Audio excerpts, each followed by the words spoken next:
Imagine walking down a dark, freezing alley and spotting a tiny puppy shivering alone, helpless against the cold. That's exactly what happened to Ethan, a wealthy millionaire. But before he could even reach the little dog, a boy came running out, shouting at the top of his lungs, "That's my dog." Where are you watching from right now? Drop it in the comments. I'd love to know. Stick around, because what happens next will completely melt your heart and show you just how one act of kindness can change not just a life, but a whole family. The city was quiet that night. Too quiet. The kind of silence that seeps into your bones, broken only by the faint hum of distant traffic and the crunch of footsteps on frozen pavement. Ethan Cole, one of the wealthiest men in the city, walked alone, a tailored coat on his shoulders, polished shoes tapping against the icy ground.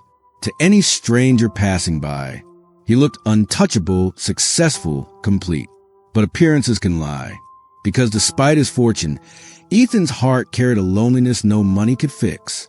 He usually took his chauffeured car home, but tonight, for reasons he couldn't explain, he dismissed the driver, chose instead to walk through the city's back streets. Maybe it was the crisp air, maybe the need to feel something, anything real. And then it happened. From a narrow, dimly lit alleyway, a sound broke the silence. A whimper, so soft, so fragile. Ethan stopped, his breath visible in the cold, his eyes narrowing. Another whimper followed, shaking, desperate. He turned his head slowly, and that's when he saw it. A tiny puppy, its fur damp and matted, its little body trembling violently against a pile of discarded cardboard. The animal looked barely alive, fighting for warmth, fighting for life. Ethan's chest tightened. For a man who rarely let emotions slip past his carefully built walls, this sight pierced straight through. He stepped closer, the echo of his shoes bouncing off the alley walls.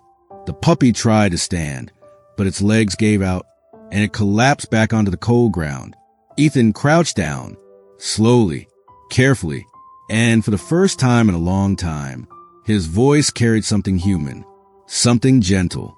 "Hey, little one, you're freezing, aren't you?" He extended his hand cautiously. The puppy sniffed weakly, then nudged against his fingers as though begging for help.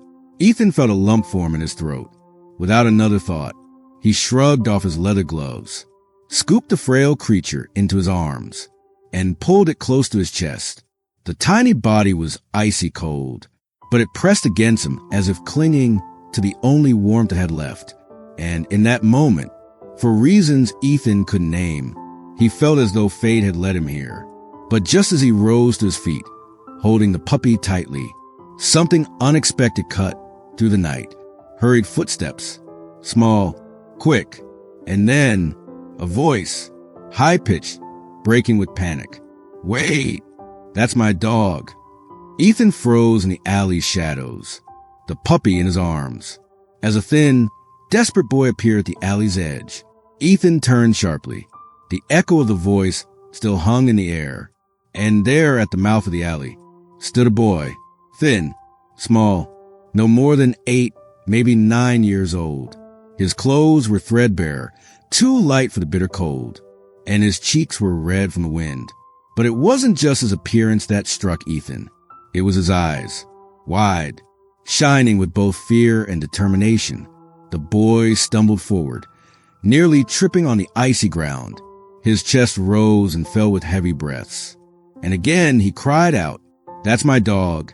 Please don't take him." Ethan froze, the puppy trembling in his arms. For a brief moment, confusion and suspicion swirled inside him.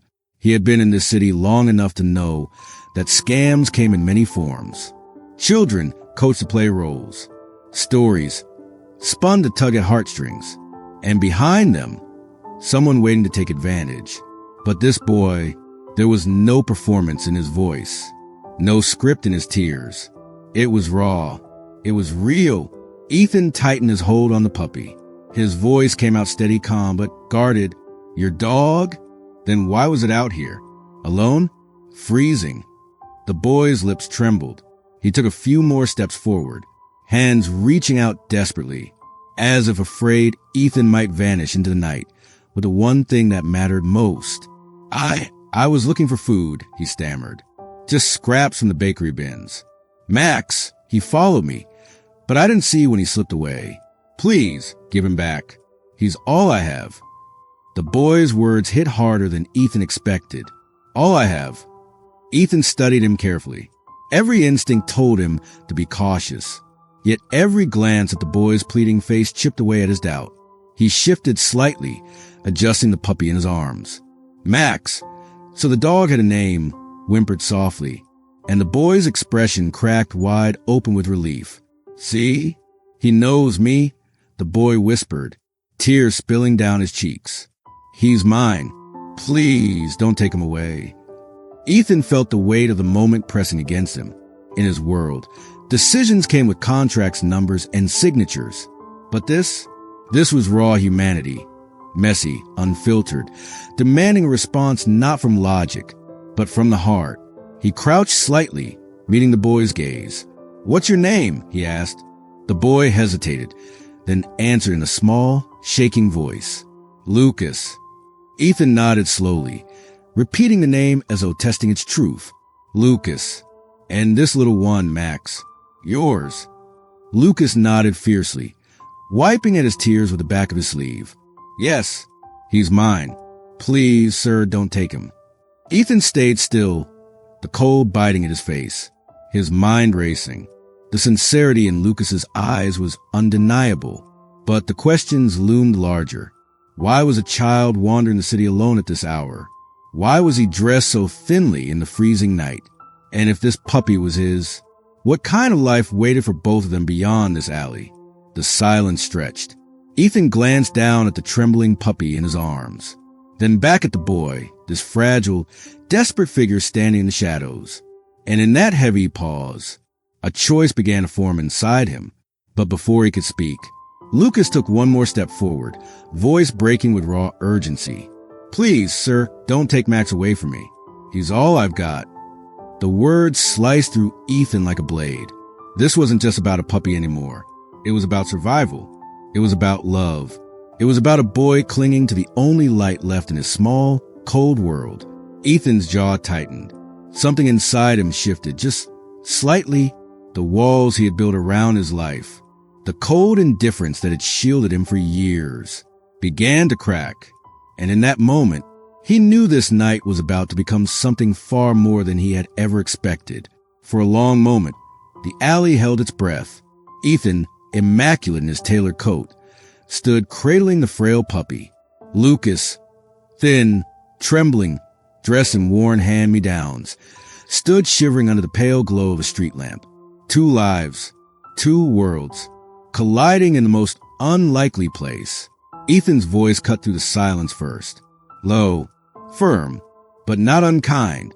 Lucas, if this dog is really yours, tell me, how could you let him end up like this? Out here, freezing, half-starved. The boy's shoulders tensed. He dropped his gaze to the ground, shame flickering across his face. When he finally spoke, his words cracked with guilt. I didn't mean to. I was just trying to get food for us. Max followed me, and I didn't notice he'd wandered off. I thought I'd lost him forever. Ethan's brow furrowed. Food. For us.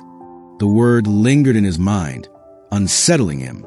He studied Lucas carefully, his hollow cheeks, the faint blue in his lips, the way his shoes were worn thin at the soles. This wasn't a child lying for pity. This was a child who had lived too long in survival mode. Still, Ethan pressed, his tone sharpened slightly. Where are your parents? Why are you wandering the city at night? Lucas's throat worked as he swallowed hard. His answer came out in a near whisper. My dad, he left a long time ago. And my mom, she works nights at the diner. She doesn't know I'm out here. Ethan exhaled slowly, his breath misting in the cold. Pieces of the boy's story were falling into place, and with each piece, the chasm between their lives grew wider. He looked at Lucas, this fragile boy who clung to a half-frozen puppy for comfort. And for the first time in years, Ethan felt something, a crack in his polished exterior. But old habits die hard. His skepticism fought back. You're telling me you risk your life in the middle of winter, searching trash bins for food? And this puppy, your so-called best friend, is left to nearly die in an alley. The boy's head shot up, eyes blazing with sudden fire. For the first time, Lucas wasn't just pleading. He was defending. Don't say it like that. I'd never let Max die. He's all I've got. I take care of him the best I can. Sometimes it's not enough. But I never stop trying. The words hit Ethan with unexpected force. There was no fear in them, only raw truth. For a moment, the millionaire didn't know how to respond. This boy, half his size, with nothing but scraps to his name, stood before him with more defiance, more loyalty than most men Ethan knew in his wealthy circles. It unsettled him. It humbled him. And though he wanted to argue, he couldn't. The puppy stirred weakly in his arms, letting out a faint whine. Lucas's face softened instantly, his hands twitching with the urge to hold his companion again. Please, the boy whispered, his voice breaking once more. He's my family. The words echoed in Ethan's chest. Family, a word he hadn't allowed himself to think about in years. A word he had buried beneath money, success, and walls of solitude. In that moment, Ethan realized something chilling. This wasn't just a clash between rich and poor. This was a clash between loneliness and love, between someone who had everything, but no one, and someone who had nothing, yet still held on to love with both hands. Ethan tightened his grip on the puppy, his mind racing. He wasn't ready to hand Max back, not yet, not until he understood more, not until he knew what kind of life this boy and his dog were truly living. And so, with a heavy voice, he said, Lucas, if you want this puppy back, you're going to have to prove to me that you can take care of him. The boy's eyes widened, his mouth falling open. Prove it? To a stranger? To a man who already had more than he could ever dream of? Lucas's small fists clenched at his sides. This wasn't fair. This man didn't know him, didn't know how hard he tried, didn't know the nights he had gone hungry just to make sure Max ate. And yet, standing in the freezing alley, staring up at Ethan's unyielding figure, Lucas realized something. If he wanted to keep Max, if he wanted the stranger to understand, he would have to fight for more than just his dog. He would have to fight to be seen. The boy straightened, his voice trembling but strong.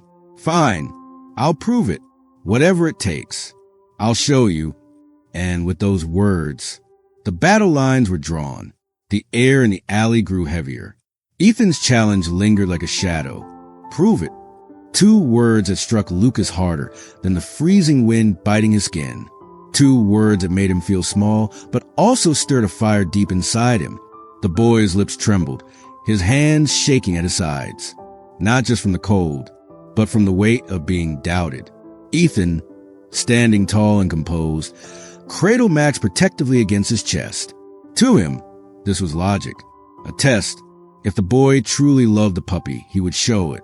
If not, Ethan could justify stepping in. But to Lucas, it was more than a test. It was his whole world being questioned. The boy's voice broke through the silence, thin but steady. I don't have money. I don't have a warm house or nice clothes or anything like you, but I take care of Max with everything I have. Even if it means I go hungry, even if it means I get cold. He's my family. The last words wavered, but they carried a strength that made Ethan pause. He searched Lucas's face, looking for cracks, signs of deceit. But all he found was truth. Painful, honest, bare. Ethan felt something shift inside him, a memory stirring, a younger version of himself, long ago, standing at his parents' graveside, small, alone, clutching the only toy he had ever loved. Back then, no one had asked him to prove his pain. It was simply there, carved into him. And now, here stood this boy, wearing that same look of desperate determination. Ethan exhaled slowly, his breath misting in the cold. He realized the test wasn't for Lucas at all. It was for him, to decide whether his heart could still trust. Lucas took a shaky step forward, his eyes locked on Max. Please, sir, let me hold him. Just once. You'll see. You'll see how much he means to me. Ethan hesitated. Every instinct told him to protect the fragile life in his arms. But another voice whispered, a softer one. reminding him that this bond wasn't his to claim. After a long silence, he lowered himself slowly, crouching until he was eye level with Lucas. The boy's breath hitched as Ethan gently extended the puppy forward. "Careful," Ethan warned, his voice low but not unkind. "He's weak. Hold him close. Keep him warm." Lucas's small hands trembled as they reached out, cradling Max against his chest. The puppy let out a faint whine, then nestled instantly into Boy's arms, as if he found home again. Tears filled Lucas's eyes. He pressed his cheek to Max's damp fur, whispering softly, almost like a prayer. "I thought I lost you. I'm sorry, buddy. I'll never let you go again." Ethan watched quietly. No words, just silence, and the unmistakable truth in front of him. The way the puppy's breathing slowed, soothed by the boy's touch. The way Lucas rocked him gently, his own shivers forgotten in the act of protecting his friend. The way love, fragile yet unshakable, bound them together. It wasn't performance. It wasn't a scam. It was real. For the first time in years, Ethan felt the corner of his guarded heart soften, but he wasn't ready to let go completely. "Lucas," he said quietly, "you love him. That's clear. But love alone doesn't keep him alive. He needs food, medicine, shelter. Do you understand?" The boy nodded quickly, wiping at his tears with his sleeve. I know I can't give him everything he needs, but I give him what I can, and I never stop trying." Ethan studied him, weighing every word. The boy's honesty was undeniable, but so was the reality of his situation. And that was the moment Ethan made a choice. He extended his hand, not for the puppy, but toward Lucas himself. "Come," he said firmly. "I'm walking you home. If you say you take care of Max, then show me. Show me where you live." Lucas blinked, startled. A stranger, wealthy, polished, mysterious, was asking to step into his hidden world. Fear flickered in his eyes, but alongside it, a spark of hope. Slowly, cautiously, the boy shifted Max in his arms and slipped his small hand into Ethan's. The warmth of that grip, fragile yet steady, sealed the moment. And so, under the dim streetlights of the city, a millionaire and a boy from opposite worlds took their first step together. What neither of them knew was that this fragile thread of trust would soon change both their lives forever. The city's streets grew darker as they walked. One small hand gripping Ethan's, one fragile puppy pressed tightly to Lucas's chest. Neither spoke much, but the silence wasn't empty. It was heavy, full of unspoken questions, quiet fears, and the faintest spark of something neither of them fully understood yet. Ethan's polished shoes clicked against the pavement, while Lucas's worn sneakers scuffed along beside him. Two worlds side by side, heading toward a destination Ethan couldn't yet imagine. Finally, Lucas tugged gently on his hand. "This way," he whispered, leading him into a narrow side street. The air grew colder here. The glow of the city's shops and bright windows faded, replaced by dim, flickering street lamps and buildings in disrepair. Graffiti marked the walls. Windows were boarded, a place most people avoided, a place Ethan had never stepped foot in. They stopped at a rundown apartment building. The paint peeled from the walls. The stairwell smelled faintly of damp and smoke, and the only sound was the creak of pipes groaning in the cold. Lucas glanced up nervously, as if embarrassed to bring someone like Ethan here. But Ethan said nothing. He only followed, up 2 flights of stairs, down a narrow hall, and then Lucas pushed open a door that hung loosely on its hinges. Inside, the room was dim. The heat barely worked, and the air carried the faint aroma of old soup mixed with detergent. A single lamp glowed in the corner, illuminating a small table with 2 mismatched chairs. On the couch, a woman stirred, her head lifting wearily as they entered. Her face was pale with exhaustion, her hair tied back hastily, her uniform from the diner still clinging to her like armor from another long night. This was Maria, Lucas's mother. "Lucas?" she said, her voice breaking with surprise and relief. "Where have you been? I told you not to go out this late." Lucas froze, guilt flashing across his face. I'm sorry, Mom. Max ran off and But then she noticed Ethan. Tall, well-dressed, clearly out of place in their tiny, crumbling home. Her eyes widened with panic. Who is this?" she asked, rising quickly. Her hands trembled slightly, as though expecting bad news. Ethan spoke calmly, lowering his voice to ease her fear. "My name is Ethan Cole. I found your son in the alley with his dog. He was looking for food." Maria's face crumpled. Her gaze dropped to the floor, shame washing over her features. "I told him not to. I told him," she whispered, fighting back tears. Then, straightening, she turned to Lucas with a mother's sternness masking her sorrow. "You shouldn't have gone out, Lucas. It's dangerous." Lucas's head dropped, his arms tightening protectively around Max. "I just want to make sure he had something to eat," he muttered softly. Ethan watched the scene unfold. His chest tightened. This was no con, no elaborate story. This was real. A boy, a mother, and a puppy clinging to each other in the cracks of life. Maria sighed, rubbing her temples. Her voice was weary, but laced with love. "I'm sorry, Mr. Cole. We don't usually have strangers here. But thank you for bringing him back." Ethan nodded slowly, his eyes scanning the small apartment. There were no luxuries, no signs of comfort, just survival. On the table sat 2 bowls, one empty, one half full, with what looked like watered-down soup. And then Ethan noticed something. The boy's bowl was untouched, but on the floor near Max's worn blanket, the soup was gone. Ethan realized, with a heavy ache in his chest, that Lucas had given his share to the puppy. No words could have spoken louder than that small, silent sacrifice. Maria followed his gaze, her eyes lowering with quiet embarrassment. She didn't explain. She didn't need to. For Ethan, the truth was already carved deep into him. This family wasn't careless. They weren't negligent. They were simply drowning and holding on to love as their only lifeline. The kind of love money couldn't buy. For the first time in years, Ethan felt his throat tighten, his carefully built walls trembling under the weight of what he saw. And as Lucas gently stroked Max's fur, whispering to him with a smile that masked his hunger, Ethan knew this night was only the beginning, because he had stepped into a hidden world, and he couldn't just walk away. Ethan stepped back from the small apartment doorway, closing it quietly behind him, leaving Lucas and Maria inside with Max. The cold night air hit him like a wall, but it was nothing compared to the weight pressing on his chest. He walked a few steps down the dimly lit street, hands shoved into his coat pockets, mind racing in circles. He had seen the truth tonight. A boy who went hungry to feed a puppy. A mother who worked herself to exhaustion to keep him alive. A tiny home barely holding itself together. And yet, somehow they were surviving.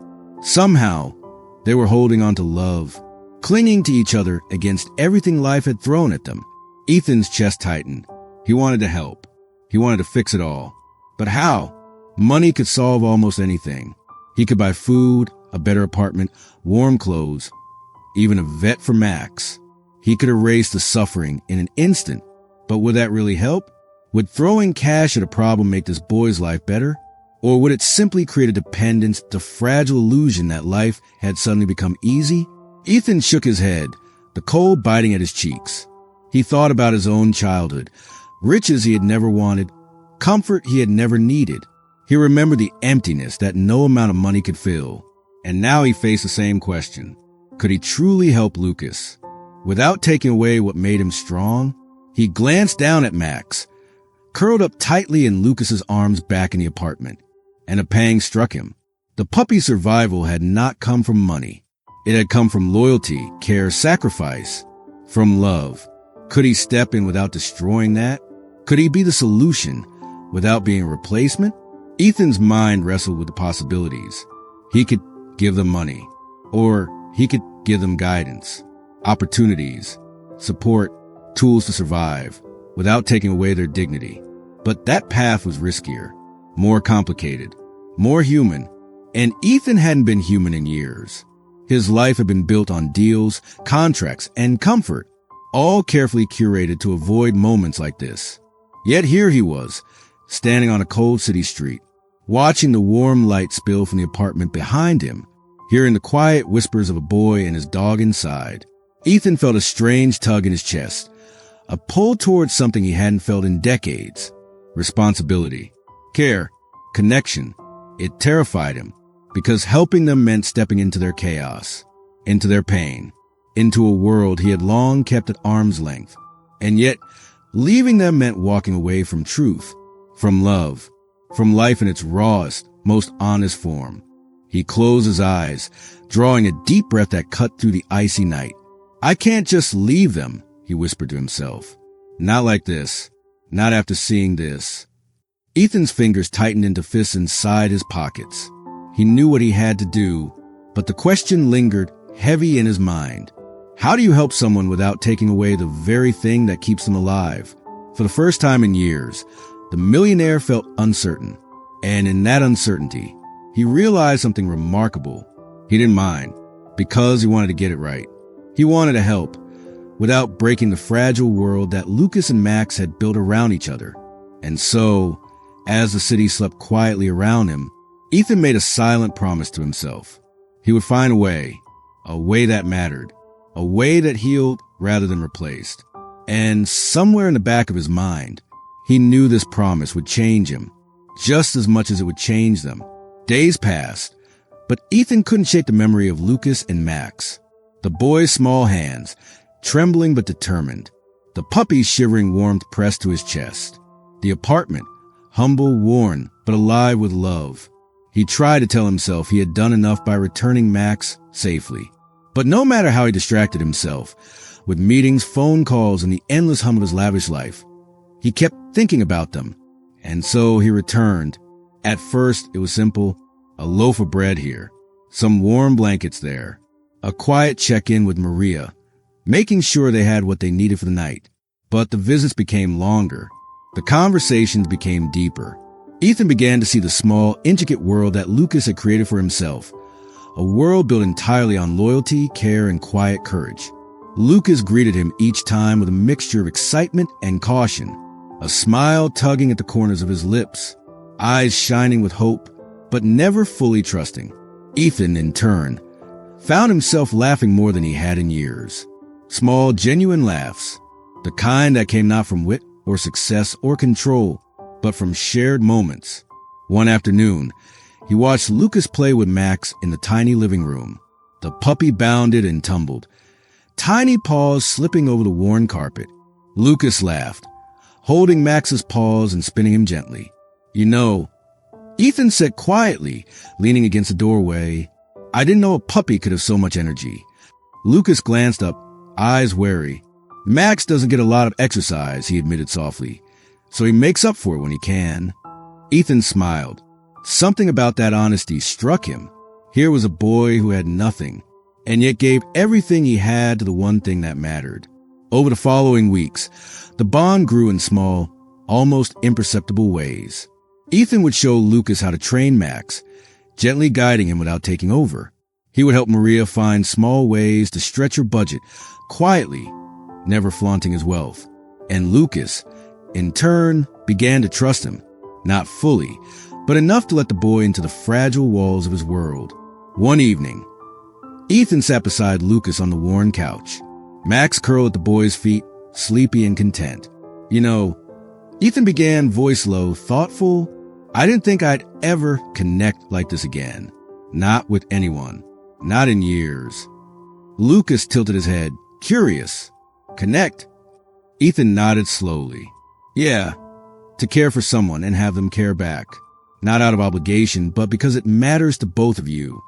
Lucas's small lips pressed together in thought. He glanced down at Max, then back at Ethan. I get it," he whispered. "I've never really had someone just care like that before." Ethan felt a lump in his throat. He realized, in that quiet, dimly lit room, that the boy had already given him something he hadn't had in years. Trust, hope, a chance to feel family again. And in that moment, as he watched Lucas carefully brush a stray patch of fur from Max's head, Ethan understood something fundamental. Love wasn't about wealth, or comfort, or control. It was about presence, about showing up, about sharing life, even the messy, imperfect parts of it. with someone else. The bond between them wasn't built overnight. It was fragile, tentative, but real. And for Ethan, it was unexpected. The millionaire who had thought he could buy everything in the world was beginning to realize that the things that mattered most couldn't be bought at all. As night fell over the city and the street lamps flickered outside the small apartment, Ethan stayed a little longer than he had planned, watching Lucas and Max, laughing softly at some private joke between boy and dog. He understood that this was exactly where he was meant to be. The quiet, the warmth, the bond. They were teaching him something he hadn't known he needed. That connection, that love, was everything. The following morning, Ethan couldn't stop thinking about the night before. Lucas's small, determined hands holding Max. Maria's weary smile that tried to hide so much. The fragile little world they had built together. He realized something important. It wasn't enough to simply show up. It wasn't enough to return a lost puppy or bring a loaf of bread. They needed more than temporary help. They needed hope, stability, a chance. Ethan made a decision, not an impulsive one, not just a gift of money, but a thoughtful, deliberate act that could truly change their lives. He returned to the apartment that afternoon. Lucas opened the door first, eyes wide, a mixture of excitement and nervousness. "Hi, Ethan," he whispered, clutching Max close. "Hi, Lucas," Ethan said softly. He stepped inside, carrying a small box. Nothing flashy, just simple. "Can we talk for a moment?" Lucas nodded, and Maria emerged from the kitchen, wiping her hands on her apron. Ethan smiled gently. "I know things are hard right now," he began, "and I can't fix everything at once, but I want to help, the right way." Lucas and Maria exchanged a glance. Hope flickered in their eyes, cautious and hesitant, as if they had learned not to trust words too easily. "I've arranged for Max to see a veterinarian," Ethan continued. "The little guy needs a checkup and care that he deserves." Lucas's eyes widened. "He's sick," he whispered. "Nothing too serious," Ethan reassured him. "But he needs attention to stay healthy, and he deserves it." Tears welled up in Lucas's eyes. He hugged Max closer, whispering softly to him, "You hear that, Max? You're going to be okay." Ethan looked at Lucas and Maria, trying to measure the right words. "I also want to help with school for Lucas," he said. "Tutoring, extra support, so he doesn't fall behind." Lucas blinked, barely believing it. "Really?" he asked, voice small and fragile. "Yes, really," Ethan said firmly, "but that's not all." Maria's brow furrowed slightly. Ethan continued, "I want to help you, Maria, not just with Lucas or Max, with you. There are job opportunities, resources, things that can make your life more manageable, things that can give you both some breathing room." Maria's hand shook slightly, her voice thick with emotion. I don't know what to say. You don't have to do this. You have your own life."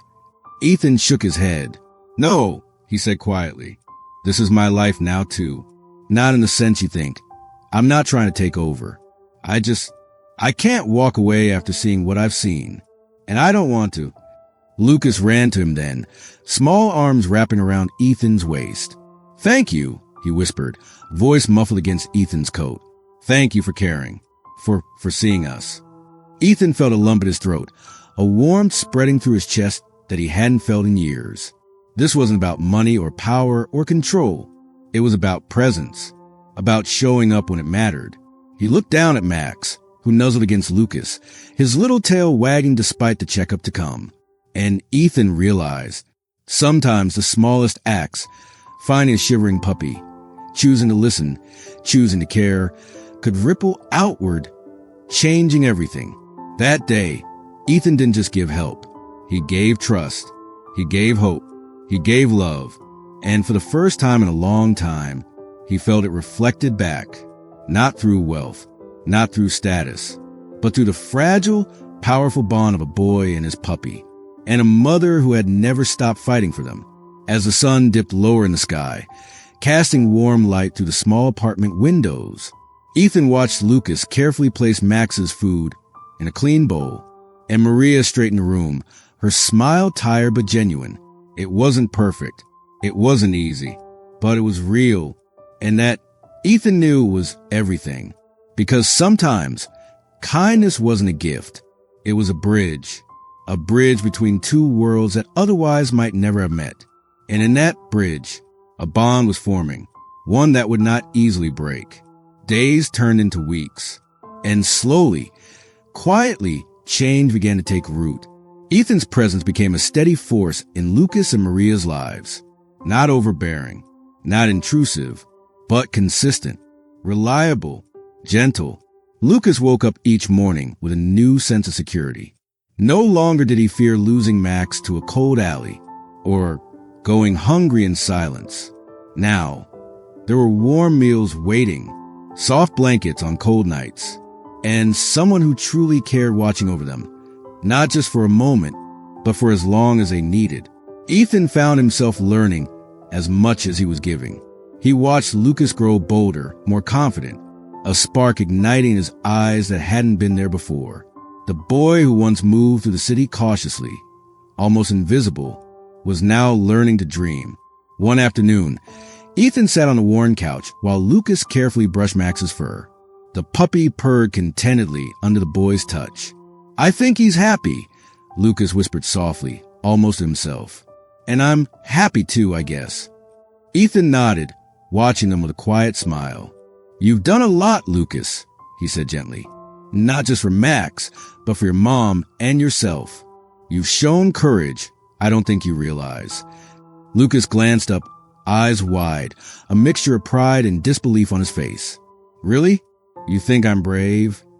Ethan leaned back, thoughtful. "I don't just think it. I know it. You survived more than most people could imagine, and you've done it with love, not anger. That's bravery." The boy's small smile grew, tentative but genuine. It was the first time Ethan realized how healing words could be, how acknowledgement and encouragement could nurture more than money ever could. Maria joined them, setting a small tray of food on the table. Her movements were smoother now, less frantic, less burdened. "You've been helping us more than you know," she said quietly. I don't think we would have made it through some of these weeks without you." Ethan shook his head. "No," he said softly. "You've been helping me too, teaching me what really matters." The room was filled with a quiet, gentle warmth, a sense of home, fragile, imperfect, but real. Later that evening, they stepped outside together. The air was crisp, the sky painted in the soft hues of sunset. Max ran ahead, barking joyfully, the sound echoing in the small courtyard. Lucas laughed, chasing after him, carefree for the first time in years. Ethan watched him, a lump forming in his throat. This was why he had returned. Not for the recognition, not for the gratitude, but to witness growth, healing, love. And as Maria followed, holding a small basket of dinner, she looked over at Ethan. "You've given us something more than help," she said quietly. "Hope, stability, and family." The word struck him deeply. Family, a concept he had long pushed away, thinking it was something only tied to blood or obligation.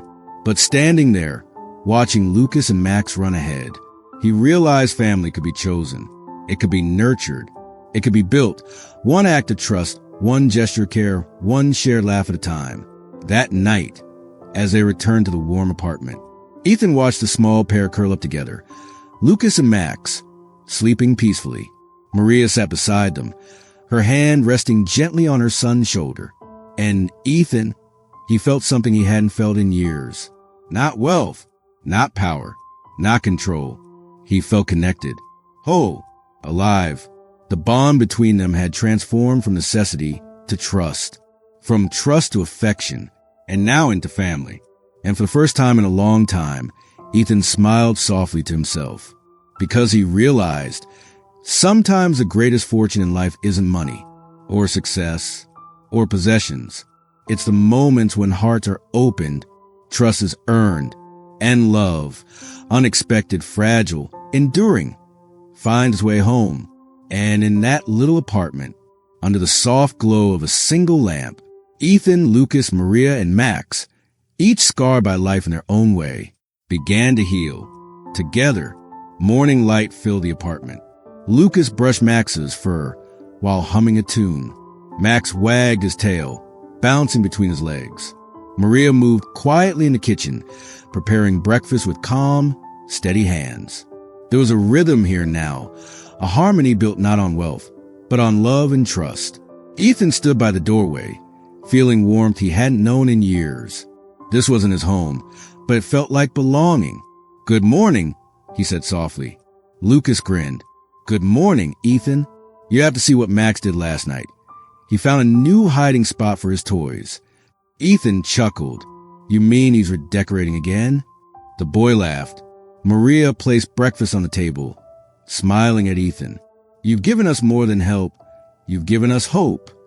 "I didn't do it alone," Ethan said. "You've kept love alive. I just helped you see it." Lucas bounced up, holding Max close. "Come on, Ethan. Let's take Max to the park. You can see his new tricks." As they stepped outside, the city felt brighter. Max ran ahead. Lucas chased him, laughing freely, and Maria followed, smiling. Ethan walked alongside them, feeling a sense of belonging. Life wasn't about control or money. It was about connection, showing up, and the quiet acts of love that change everything. At the park, Lucas threw a ball for Max. Maria watched from a bench, and Ethan stood beside her, silent, grateful, at peace. Sometimes, the smallest act of kindness can change a life forever. Love, unexpected, fragile, enduring, can create a family where one never existed.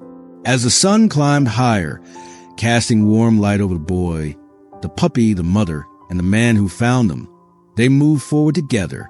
And that's how one chance encounter, a freezing puppy and a desperate boy, changed not just one life, but an entire family. If this story touched your heart, like, subscribe, and hit the notification bell so you never miss a story that warms your soul. Thank you for watching Heartfelt Tales TV, where every story reminds us of the power of kindness, love, and hope. And tell us in the comments, what's the kindest thing someone has ever done for you?